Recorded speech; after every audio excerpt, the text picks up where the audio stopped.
بسم اللہ الرحمن الرحیم۔ السلام علیکم ناظرین، میں ہوں عبدالرحمن خان اور آپ کو اے آر خان آفیشیل کے پلیٹ فارم سے خوش آمدید کہتا ہوں۔ ناظرین، آج ایک مرتبہ پھر انتہائی افسوسناک دل خراش واقعہ پیش آیا جب یونیورسٹی آف لاہور میں ایک اور اسٹوڈنٹ نے خودکشی کی کوشش کی۔ سوال یہ ہے کہ اسٹوڈنٹ نے یہ خودکشی کی کوشش کیوں کی؟ خودکشی کے واقعات یونیورسٹی آف لاہور میں ہی کیوں پیش آ رہے ہیں؟ فارمیسی ڈپارٹمنٹ کے ہی اسٹوڈنٹس کیوں خودکشیاں کر رہے ہیں؟ اور یہ دوسرا واقعہ ہے خودکشی کا، اس واقعے کی اصل وجوہات ہیں کیا؟ کیا اسٹوڈنٹ ذہنی مریض بن چکے ہیں؟ فیسوں کا دباؤ ہے؟ اٹینڈنس کا پریشر ہے؟ ان واقعات کی انویسٹیگیشن کرنا کتنا امپورٹنٹ ہے، آج کے اس ویلاگ میں ان چند بنیادی نکات پر ہم بات کریں گے۔ میڈیا رپورٹس کے مطابق آج ایک مرتبہ پھر لاہور کی نجی یونیورسٹی آف لاہور میں ایک اور فیمیل اسٹوڈنٹ نے خودکشی کی کوشش کی ہے۔ یہ جو فیمیل اسٹوڈنٹ ہے، ان کا تعلق نارووال سے ہے۔ یہ پہلے سیمسٹر کی اسٹوڈنٹ ہے اور آج انہوں نے صبح 10 بجے کے قریب سیکنڈ فلور سے اچانک چھلانگ لگا دی، اور ابتدائی رپورٹس کے مطابق ان کی حالت بہت تشویشناک ہے۔ ان کے جسم کی مختلف ہڈیاں ٹوٹ چکی ہیں، ان کو بہت شدید چوٹیں آئی ہیں، سر پر آئی ہیں، جسم پر آئی ہیں، ہاتھ پاؤں بازو ہر طرح کی ہڈی اس وقت ان کی فریکچر ہے، اور یہ آئی سی یو میں ایڈمٹ ہیں۔ ابتدائی طور پر انہیں یونیورسٹی سے ملحقہ ہاسپٹل لے جایا گیا، ٹریٹمنٹ دیا گیا، پھر اس کے بعد یہ جنرل ہاسپٹل ان کو شفٹ کر دیا گیا ہے۔ اب یہ ایک انتہائی حیران کن، پریشان کن اور ایک افسوسناک بات یہ ہے کہ گزشتہ 3 ہفتوں کے درمیان یہ خودکشی کا دوسرا واقعہ ہے۔ اس سے پہلے بھی فارمیسی ڈپارٹمنٹ کے ایک اسٹوڈنٹ اویس نے 3 ہفتے پہلے خودکشی کی تھی، اور اس خودکشی کے حوالے سے بھی بہت زیادہ اسٹوڈنٹس میں بے چینی تھی، اضطراب تھا، اسٹوڈنٹس کی جانب سے احتجاج کیا گیا۔ ہم نے دیکھا کہ سوشل میڈیا کے اوپر ایک بڑی کیمپین چلی، مگر اس سب کے باوجود آج ایک مرتبہ پھر وہی یونیورسٹی لائم لائٹ میں ہے، خبروں میں ہے، اور خبر بھی وہی ہے کہ ایک اور اسٹوڈنٹ خودکشی کرنے پر مجبور ہو گئی ہے۔ اب آخر یونیورسٹی آف لاہور ہی کیوں، فارمیسی ڈپارٹمنٹ ہی کیوں، یہ خودکشی کے لیے یونیورسٹی آف لاہور کا ہی انتخاب کیوں کیا جا رہا ہے، فارمیسی ڈپارٹمنٹ ہی کیوں ہو رہا ہے؟ یہ ایک بڑی تشویشناک بات ہے۔ پنجاب کے اندر، لاہور کے اندر سینکڑوں جامعات ہیں، لاکھوں اسٹوڈنٹس ان یونیورسٹیز کے اندر پڑھتے ہیں، اور اس قسم کے واقعات ایک ہی یونیورسٹی کے اندر ہو رہے ہیں، ایک ہی ڈپارٹمنٹ کے اندر ہو رہے ہیں، اور اسٹوڈنٹس وکٹم بن رہے ہیں۔ اب ان سمٹمز کو انڈرسٹینڈ کرنا بڑا ضروری ہے۔ اس سے پہلے جو خودکشی کا واقعہ ہوا، اس پر بھی یونیورسٹی نے ایک انویسٹیگیشن کمیٹی بنائی۔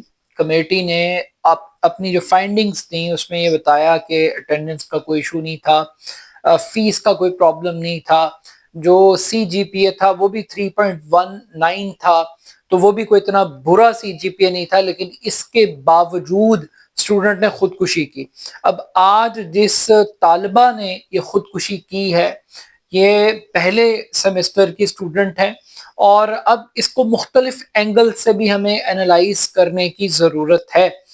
یعنی پہلا اینگل تو یہی ہو سکتا ہے کہ جو اسٹڈی انوائرمنٹ ہے وہ فرینڈلی نہیں ہے، اس میں کہیں نہ کہیں کوئی ایسا پریشر ایگزسٹ کرتا ہے، کہیں نہ کہیں کوئی ایلیمنٹ آف پریشانی ہے جو اتنی بڑی ہے کہ وہ ایک اسٹوڈنٹ کو مجبور کر رہی ہے کہ وہ اپنی جان کو ختم کر لے۔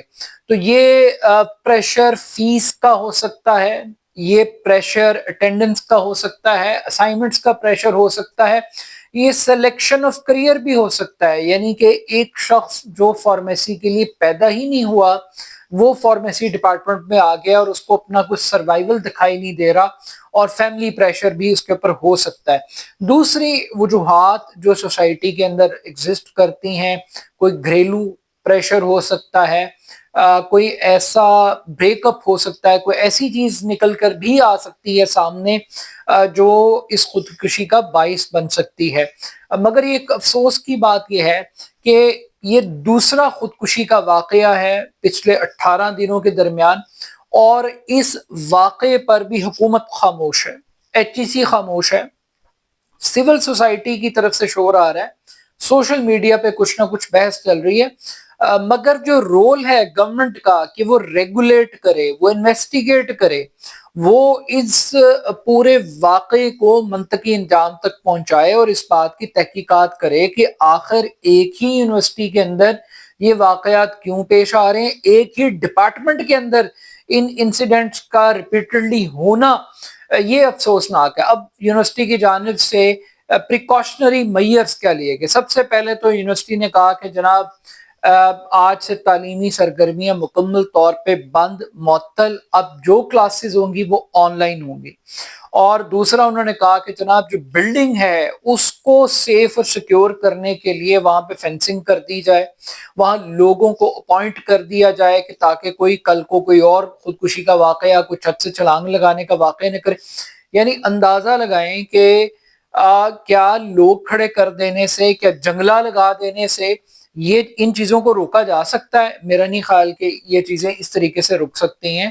اس کے لیے آپ کو ایک پوری نیریٹو بلڈنگ کی اسسمنٹ کی ضرورت ہے کہ آخر یونیورسٹی آف لاہور کے ماحول کے اندر ایسی کیا پرابلم ہے، ٹیچنگ میتھڈالوجی کے اندر ایسا کیا ایشو ہے، اسٹوڈنٹ ڈیلنگ کے اندر، اسٹوڈنٹ افیئرس کے اندر ایسے کون سے ایسے میٹرز ہیں جس کی وجہ سے یہ واقعات پیش آ رہے ہیں۔ اب یہاں پر پاکستان کے اندر اگر ہم اسٹیٹسٹیکل ڈیٹا دیکھیں تو تقریباً 8,000 افراد ہر سال خودکشی کرتے ہیں، یہ ورلڈ ہیلتھ آرگنائزیشن کا کلیم ہے۔ ان کی رپورٹ یہ کہتی ہے کہ 8,000 افراد سالانہ پاکستان میں خودکشی کرتے ہیں۔ اور اسی طریقے سے اگر ہم مینٹل ہیلتھ کی بات کریں تو پاکستان میں 3 کروڑ سے زائد افراد کسی نہ کسی قسم کی ذہنی بیماری کا شکار ہیں۔ وہ ڈپریشن ہے، وہ انزائٹی ہے، وہ سٹریس ہے۔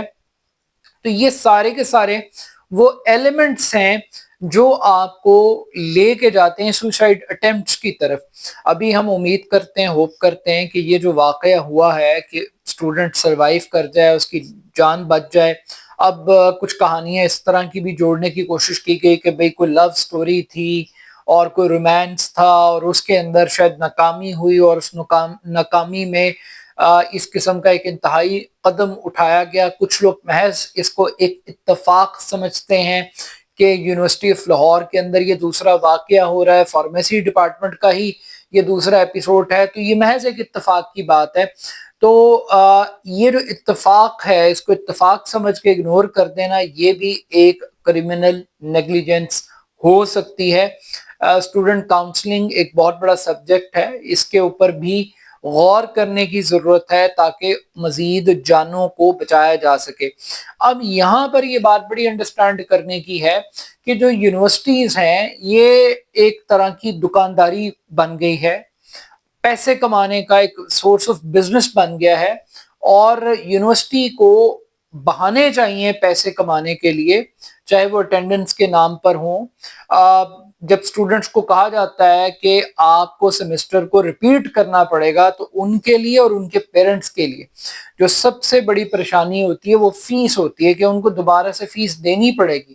آج جو عمومی طور پہ یونیورسٹیز کے اندر جو ڈگریاں پرائیویٹ سیکٹر میں دی جا رہی ہیں، ایک منٹ کے لیے اس امیجینیشن کے اندر جائیے کہ آپ چھوٹے شہر سے تعلق رکھتے ہیں، آپ کو لاہور آنا ہے، لاہور میں ایک ہاسٹل لینا ہے، ہاسٹل کے بعد آپ کو ایک پرائیویٹ یونیورسٹی میں ایڈمیشن لینا ہے، پھر آپ کا 3 ٹائم کا کھانا ہے، پھر ٹرانسپورٹیشن ہے، پھر آپ کو اسٹیشنری خریدنی ہے، اسائنمنٹس بنانی ہے، پریزنٹیشنز دینی ہے، اور اس پورے کرائسس کے دوران جو آپ کی اکنامک کنڈیشن ہے وہ آپ کے لیے کتنا بڑا بیریئر ہے، کتنی بڑی رکاوٹ ہے، اور اس پورے انوائرمنٹ کے اندر آپ کو سروائیو کرنا ہے۔ تو still at the end of the day کیا یہ محض خودکشی ہے یا یہ ایک قتل کا واقعہ ہے؟ آپ اس کو ایک حادثہ سمجھیں گے یا ایک قتل کا، اقدام قتل کا ایک واقعہ سمجھیں گے؟ یہ ایک انٹرپریٹیشن ہو سکتی ہے، but still at the end of the day same university, same department, same story. یہ بہت تشویشناک پہلو ہے کہ پاکستان کا ایجوکیشن سسٹم وہ اتنا بیمار ہو چکا ہے، اتنا کمزور ہو چکا ہے، اتنا ذہنی مریض بنا دیا ہے اس ایجوکیشن سسٹم نے کہ اسٹوڈنٹس کو خودکشی کے علاوہ کوئی اور آپشن دکھائی نہیں دے رہا کہ وہ سروائیول کی جنگ لڑ سکیں، وہ فائٹ کر سکتے ہیں، وہ کیپیسٹی بلڈنگ نہیں ہو رہی۔ اور اس سے بھی بڑھ کر ایک اور چیز یہ ہے کہ صرف یونیورسٹی قصوروار نہیں ہوگی، جس انوائرمنٹ کے اندر آپ موو کر رہے ہیں وہ تمام سٹیک ہولڈر بھی کہیں نہ کہیں اس پورے ایپیسوڈ کے لیے لائبل کنسیڈر کیے جا سکتے ہیں۔ مگر بٹ اسٹل ایجوکیشن کے حوالے سے ہماری ایجوکیشن کا سٹینڈرڈ کیا ہے یہ ہم سب جانتے ہیں۔ پاکستان میں کتنے فیصد بچے ہیں جو اسکول جا پاتے ہیں؟ یعنی 2.5 کروڑ تو بچے ایسے ہیں جو اسکول ہی نہیں جا پاتے۔ پھر جو بچے جا رہے ہیں ان میں سے کتنے ہیں جو اسکول لیول کی ایجوکیشن حاصل کر پاتے ہیں؟ پھر کتنے ہیں جو کالج جاتے ہیں؟ پھر ان میں سے کتنے ہیں جو یونیورسٹیز تک پہنچتے ہیں؟ اور پھر جو یونیورسٹیز میں پہنچتے ہیں ان میں سے کتنے ایسے ہیں جو اپنی ڈگریاں مکمل کرتے ہیں؟ اور جو ڈگریاں مکمل کر لیتے ہیں ان میں سے کتنے ایسے ہیں کہ جن کو جابز اویلیبل ہیں، جو جابز کر سکتے ہیں؟ اور جب جابز میں سروائیو کرتے ہیں تو سٹل پاکستان کے اندر یوتھ کے لیے بڑے ملٹیپل ایشوز ہیں۔ کوئی یوتھ پالیسی نہیں ہے اس ملک میں، کوئی ایجوکیشن پالیسی نہیں ہے، کوئی مینٹل ہیلتھ کے حوالے سے کوئی ایسا سبجیکٹ، کوئی ایسی سٹوری نہیں ہے۔ But still at the end of the day کیا کوئی یونیورسٹی کو اکاؤنٹیبل ٹھہرائے گا؟ کیا کوئی اکیڈیمیا سے بھی کوئی سوال کرے گا؟ یا محض اس کو ایک حادثہ قرار دے کر، ایک بریک اپ قرار دے کر اور ایک ذاتی وجوہات کنسیڈر کروا کر اس واقعے کے اوپر بھی ایک کارپیٹ بچھا دیا جائے گا، یا اس سے کوئی لیسن حاصل کرنے کی کوشش کی جائے گی؟ But still at the end of the day یہ سوئسائڈ کی جو اٹیمپٹ ہے یہ صرف university of Lahore pharmacy department یا اسٹوڈنٹ کمیونٹی کے لیے نہیں ہے، بلکہ پوری سوسائٹی کے لیے ایک بہت بڑا ایک الارمنگ ایشو ہے، ایک بہت بڑا ٹکنگ بام ہے جس کو ڈسکس کرنا بہت ضروری ہے۔ اپنا فیڈ بیک مجھے ضرور دیجیے گا، میرے YouTube channel AR Khan official کو ضرور سبسکرائب کیجیے گا۔ بہت شکریہ، اللہ حافظ۔